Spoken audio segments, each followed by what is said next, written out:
നമസ്കാരം. ചരിത്രഭൂമികയിലേക്ക് സ്വാഗതം. ഇന്ത്യൻ സമയം മാർച്ച് 1 പുലർച്ചെയോടെ സ്റ്റേറ്റ് മീഡിയ ആ ഞെട്ടിക്കുന്ന വിവരം പുറത്തുവിട്ടു. ഖമനേയി കൊല്ലപ്പെട്ടിരിക്കുന്നു. ആയത്തുള്ള അലി ഖമനേയി അടക്കമുള്ള നേതാക്കളെ വധിച്ചത് 30 ബോംബുകൾ തുടർച്ചയായി വർഷിച്ചെന്ന് ഇസ്രയേൽ മാധ്യമങ്ങൾ. ഖമനേയെയും കൂട്ടാളികളെയും ഒന്നിച്ചു വധിക്കാനുള്ള സമയം നിരീക്ഷിച്ച് കണ്ടെത്തിയ ശേഷമായിരുന്നു ഇസ്രയേൽ US സംയുക്ത ആക്രമണം. ഖമനേയി എവിടെയാണെന്ന് ഇന്റലിജൻസ് ട്രാക്കിംഗ് സംവിധാനങ്ങൾ നിരീക്ഷിച്ചു. ഒടുവിൽ തന്റെ ഓഫീസിലുണ്ടെന്ന് ഉറപ്പുവരുത്തി. യാതൊരു പഴുതും നൽകാതെയായിരുന്നു ആക്രമണം. ചരിത്രത്തിലെ ഏറ്റവും ദുഷ്ടനായ വ്യക്തി മരിച്ചു എന്നായിരുന്നു അമേരിക്കൻ പ്രസിഡന്റ് ഡൊണാൾഡ് ട്രംപിന്റെ പ്രതികരണം.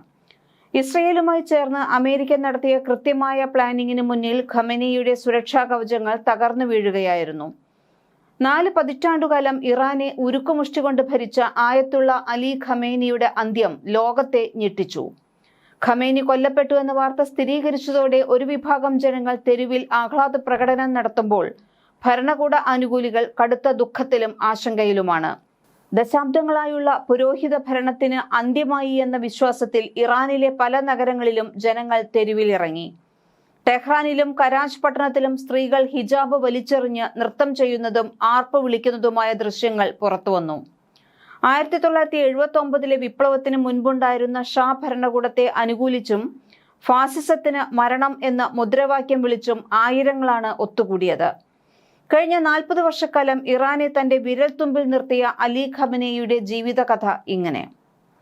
പുരോഹിതനായിരുന്ന സയ്യിദ് ജവാദ് ഹുസൈനി ഖമേനിയുടെ രണ്ടാമത്തെ മകനായി 1939 ജൂലൈ 16 ഇറാനിലെ ഖൊറാസൻ പ്രവിശ്യയിലെ വിശുദ്ധ നഗരമായ മാഷദിലായിരുന്നു സയ്യിദ് അലി ഹുസൈനി ഖമനേയിയുടെ ജനനം. 4-ാം വയസ്സിൽ ഖുർആൻ പഠനം ആരംഭിച്ച ഖമനേയി ഉന്നത പഠനത്തിനായി 18-ാം വയസ്സിൽ ഇറാഖിലെ നജാഫിലേക്ക് പോയി. ഇറാഖിലെ വിശുദ്ധ തീർത്ഥാടന കേന്ദ്രങ്ങൾ സന്ദർശിക്കുക എന്ന ഉദ്ദേശവും യാത്രയ്ക്കുണ്ടായിരുന്നു. വിഖ്യാത ഷിയ പണ്ഡിതരായ ആയത്തുള്ള ഹക്കീം, ആയത്തുള്ള ഷാരുദി എന്നിവരുടെ കീഴിലായിരുന്നു പഠനം. എന്നാൽ പിതാവ് അസുഖബാധിതനായെന്ന് അറിഞ്ഞതോടെ തൊട്ടടുത്ത വർഷം തന്നെ ഖമനേയിക്ക് ഇറാനിലേക്ക് തിരികെ പോരേണ്ടി വന്നു. ഇറാനിൽ മതപഠനത്തിന് പേരുകേട്ട ഖോമിൽ പഠനം തുടരാനായിരുന്നു പിതാവ് ഖമനേയിയെ ഉപദേശിച്ചത്. സയ്യിദ് ഹൊസൈൻ ബൊറുജർദി, റുഹുല്ല ഖുമൈനി, ആയത്തുള്ള ഹയരി യസ്ദി തുടങ്ങിയവരായിരുന്നു ഖോമിൽ ഖമനേയിയുടെ അധ്യാപകർ. 1958 മുതൽ 64 വരെ ഖോമിൽ പഠിച്ച ഖമനേയി പിതാവിന് കാഴ്ച നഷ്ടമായതോടെ തിരികെ മാഷദിലെത്തി. തുടർന്ന് നാട്ടിലെ മതപഠന കേന്ദ്രത്തിൽ കുട്ടികളെ പഠിപ്പിക്കാൻ ആരംഭിച്ചു. സാഹിത്യത്തിലും താല്പര്യമുണ്ടായിരുന്ന ഖമനേയി മതപുസ്തകങ്ങൾ അറബിയിൽ നിന്ന് പേർഷ്യയിലേക്ക് വിവർത്തനം ചെയ്തു. അമീൻ എന്ന തൂലികാനാമത്തിൽ കവിതകൾ എഴുതി. ഴാങ് പോൾ സാർട്രിന്റെയും മിഖായേൽ ഷോളക്കോവിന്റെയും എഴുത്തുകളെ ആരാധിച്ചിരുന്നുവെങ്കിലും വിക്ടർ ഹ്യൂഗോയോടായിരുന്നു കൂടുതൽ പ്രിയം. ഹ്യൂഗോയുടെ ലെസ് മിസറബിൾസ് ആണ് ചരിത്രത്തിൽ എഴുതപ്പെട്ടവയിൽ വെച്ച് ഏറ്റവും മികച്ച നോവൽ എന്നായിരുന്നു ഖമനേയിയുടെ പക്ഷം. 60കളിൽ ഇറാനിലെ ഷാ ഭരണകൂടത്തിനെതിരെ പ്രക്ഷോഭം ശക്തമായി തുടങ്ങി. മതാധ്യാപനവും സാഹിത്യവുമായി പോകുന്നതിനൊപ്പം ഖമനേയി ഈ സമയത്ത് രാഷ്ട്രീയത്തിലും സജീവമായി. ഷാ ഭരണകൂടത്തിന് കീഴിൽ പാശ്ചാത്യ സംസ്കാരം ഇറാനിൽ വ്യാപിക്കുന്നതിനോട് ഖമനേയി എതിർപ്പ് പുലർത്തി. ഇസ്ലാമികതയിൽ ഊന്നിയ സ്വാതന്ത്ര്യത്തോടായിരുന്നു ഖമനേയിക്ക് താല്പര്യം. ഷായുടെ കടുത്ത വിമർശകനായ നവാബ് സഫാവിയും ഖോമിലെ തന്റെ ഗുരു റുഹുല്ല ഖുമൈനിയുമായിരുന്നു രാഷ്ട്രീയത്തിൽ ഖമനേയിയെ സ്വാധീനിച്ചവർ. ഖുമൈനി പിന്നീട് ഖമനേയിയുടെ രാഷ്ട്രീയ ഗുരുവായി. 1962 ഷാക്കെതിരെ ഖുമൈനി നയിച്ച പ്രതിപക്ഷ പ്രസ്ഥാനത്തിൽ അംഗമായാണ് ഖമനേയി പ്രത്യക്ഷ രാഷ്ട്രീയ പ്രവർത്തനം ആരംഭിച്ചത്. ഇതിനിടെ ഷാ മുഹമ്മദ് പല്ലവി അലി അമീനിയെ പ്രധാനമന്ത്രിയായി നിയമിക്കുകയും ഇരുവരും ചേർന്ന് ഇറാനെ ആധുനികവൽക്കരിക്കാനും രാജഭരണകൂടത്തെ ശക്തിപ്പെടുത്താനുമായി വൈറ്റ് റവല്യൂഷൻ എന്ന പേരിൽ പുതിയ പദ്ധതികൾ ജനഹിത പരിശോധനയിലൂടെ നടപ്പാക്കാൻ ഒരുങ്ങുകയും ചെയ്തു. US ഉൾപ്പെടെയുള്ള പാശ്ചാത്യ രാജ്യങ്ങളോട് ചേർന്ന് സഞ്ചരിക്കാനും കമ്മ്യൂണിസ്റ്റ് സ്വാധീനം ഇല്ലാതാക്കാനുമാണ് ഇതിലൂടെ ഷാ ഭരണകൂടം ലക്ഷ്യമിട്ടത്. എന്നാൽ റുഹുല്ല ഖുമൈനിയുടെ നേതൃത്വത്തിൽ മതപണ്ഡിതർ ഷായ്ക്കും വൈറ്റ് റവല്യൂഷനുമെതിരെ രംഗത്തെത്തി. സ്ത്രീകളുടെ അവകാശങ്ങൾ, ഭൂപരിഷ്കരണം എന്നിവയായിരുന്നു പ്രധാന എതിർപ്പ്.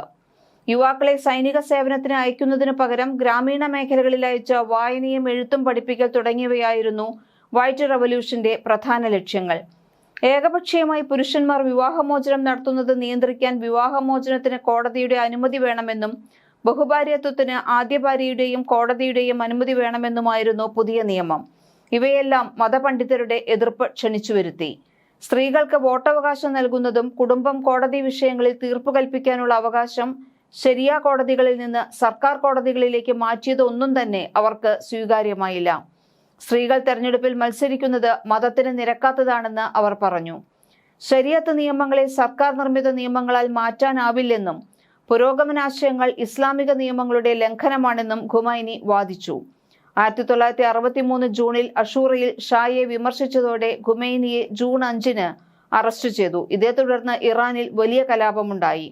പ്രക്ഷോഭത്തിന് പിന്തുണയേറുന്നുവെന്ന് കണ്ടതോടെ ഷാ ഭരണകൂടം ഖുമൈനിയെ വീട്ടുതടങ്കലിലേക്ക് മാറ്റി. തുടർന്ന് 1964-ൽ ഖുമൈനിയെ തുർക്കിയിലേക്ക് നാടുകടത്തി. പിന്നീട് തുർക്കിയിൽ നിന്ന് ഖുമൈനി ഇറാഖിലേക്ക് കടന്നു. ഖുമൈനിയുടെ അസാന്നിധ്യത്തിലും അദ്ദേഹത്തിന്റെ വിശ്വസ്തനായി ഖമനേയി ഇറാനിൽ തുടരുന്നുണ്ടായിരുന്നു. ജൂൺ വിപ്ലവവുമായി ബന്ധപ്പെട്ട് ഖമനേയി ഷായുടെ രഹസ്യ പോലീസായ സാവക്കിന്റെ പിടിയിലായി. 10 ദിവസത്തോളം ജയിലിൽ കഴിഞ്ഞു. മതപ്രഭാഷണം അവസാനിപ്പിക്കണമെന്ന് നിർദ്ദേശിച്ചാണ് ഖമനേയിയെ പുറത്തുവിട്ടത്. ഷായ്ക്കെതിരെ പ്രസംഗിച്ചതിന് 1964-ൽ സാവക്ക് വീണ്ടും ഖമനേയിയെ പിടികൂടി.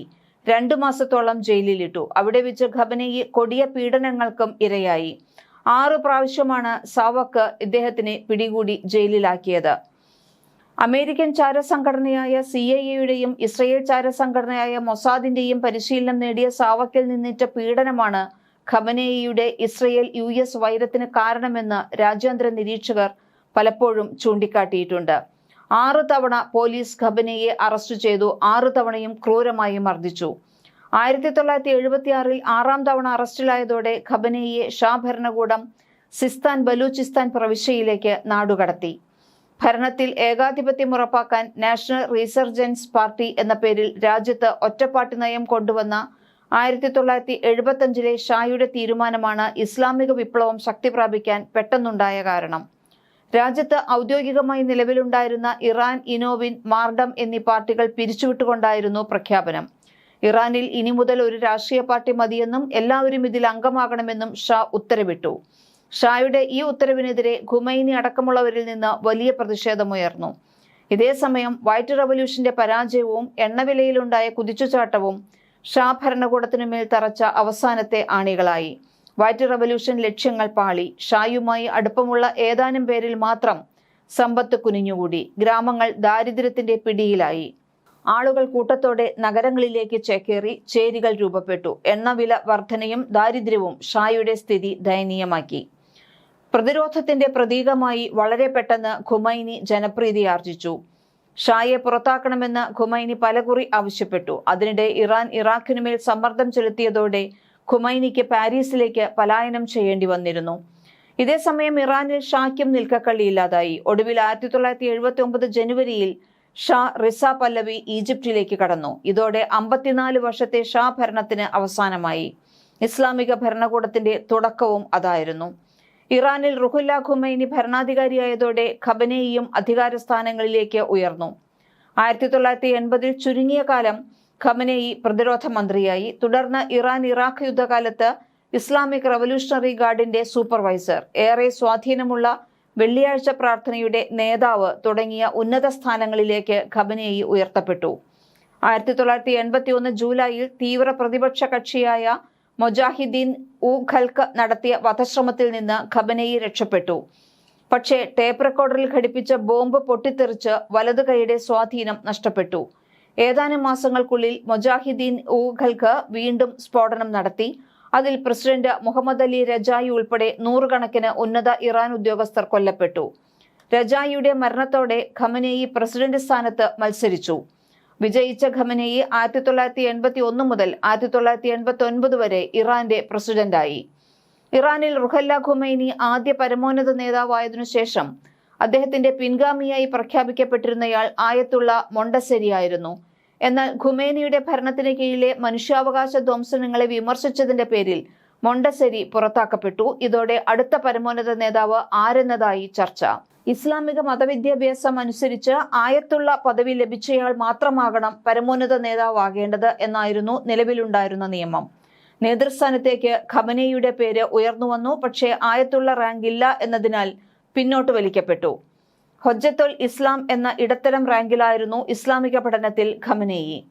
ഇറാന്റെ പരമോന്നത നേതാവും സൈന്യത്തിന്റെ കമാൻഡർ ഇൻ ചീഫുമായ ഖമനേയി ആയിരുന്നു രാജ്യത്തെ ഏറ്റവും ശക്തനായ നേതാവ്.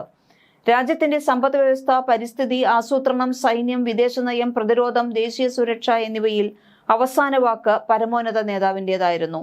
എന്നാൽ തന്റെ മരണത്തിന് 3 മാസം മുമ്പ് ഖുമൈനി നിർണായക നീക്കം നടത്തി. ഇസ്ലാമിക നിയമങ്ങളിൽ വിദഗ്ധനും രാഷ്ട്രീയവും ഭരണപരവുമായ വിഷയങ്ങളിൽ വേണ്ടത്ര കഴിവുള്ളവരെ പരമോന്നത നേതാവായി പരിഗണിക്കാമെന്നും ആയത്തുള്ള റാങ്ക് നിർബന്ധമല്ലെന്നും നിയമത്തിൽ ഖുമൈനി ഭേദഗതി വരുത്തി. ഖുമൈനിയുടെ മരണത്തിന് തൊട്ടു പിന്നാലെ പരമോന്നത നേതാവിനെ തിരഞ്ഞെടുക്കുന്ന വിദഗ്ധ സമിതി ചേർന്ന് ഖമനേയിയെ ഖുമൈനിയുടെ പിൻഗാമിയായി 14-നെതിരെ 60 വോട്ടിന് തെരഞ്ഞെടുത്തു. എന്നാൽ ആയത്തുള്ള പദവി ഇല്ലാത്ത ഖമനേയിയുടെ തെരഞ്ഞെടുപ്പ് ഖോമിലെ പുരോഹിതരുടെ ഉന്നത നേതൃത്വത്തിനിടയിൽ എതിർപ്പുണ്ടാക്കി. ഇതോടെ ഖമനേയിയെ വളരെ പെട്ടെന്ന് തന്നെ ഹൊജ്ജത്തൽ ഇസ്ലാം റാങ്കിൽ നിന്ന് വിദഗ്ധ സമിതി ആയത്തുള്ള പദവിയിലേക്ക് ഉയർത്തി. ഇറാന്റെ പരമോന്നത നേതാവും സൈന്യത്തിന്റെ കമാൻഡർ ഇൻ ചീഫുമായ ഖമനേയി ആയിരുന്നു രാജ്യത്തെ ഏറ്റവും ശക്തനായ നേതാവ്. രാജ്യത്തിന്റെ സമ്പദ് വ്യവസ്ഥ, പരിസ്ഥിതി, ആസൂത്രണം, സൈന്യം, വിദേശനയം, പ്രതിരോധം, ദേശീയ സുരക്ഷ എന്നിവയിൽ അവസാന വാക്ക് ഖമനേയിയുടേതായി മാറി. പരമോന്നത നേതാവായിരിക്കെ US-നോടും ഇസ്രയേലിനോടും ഖമനേയി വെച്ചുപുലർത്തിയ വൈരം കുപ്രസിദ്ധമായിരുന്നു. ആണവ കരാർ ചർച്ചകളിലും എണ്ണ വിതരണത്തിലുമെല്ലാം അത് പ്രതിഫലിച്ചു. ആണവ കരാറിന്റെ പേരിൽ ഇറാനുമേൽ US-ന്റെ ശക്തമായ ഉപരോധം കൂടിയതോടെ ശത്രുത ഇരട്ടിച്ചു. ഇപ്പോഴും ചർച്ചകൾക്കുള്ള വാതിലും ഖമനേയി തുറന്നുകൊടുത്തിരുന്നു. പക്ഷേ ഇറാന്റെ റവല്യൂഷണറി ഗാർഡ് കോർ തലവനെ വരെ US വധിച്ചതോടെ ശത്രുത പരകോടിയിലെത്തി. അധികാരത്തിലേക്ക് 2ാം തവണയും ട്രംപ് എത്തിയതോടെ US-ഇറാൻ സംഘർഷവും ശക്തമായി. US-ഉമായുള്ള വാക്പോര് വർദ്ധിച്ചതിനെ തുടർന്ന് ഫെബ്രുവരിയിൽ ഖമനേയിയെ പൊതുവേദികളിലധികം കണ്ടിട്ടില്ലായിരുന്നു. ഒടുവിൽ വാക്പോരുകളും സംഘർഷവുമെല്ലാം ചെന്ന് അവസാനിച്ചത് US-ഇസ്രയേൽ സംയുക്ത ആക്രമണത്തിലെ ഖമനേയിയുടെ അന്ത്യത്തിലും. കൂടുതൽ ചരിത്ര വാർത്തകളുമായി വീണ്ടും വരാം. ചരിത്രഭൂമിക സബ്സ്ക്രൈബ് ചെയ്യൂ.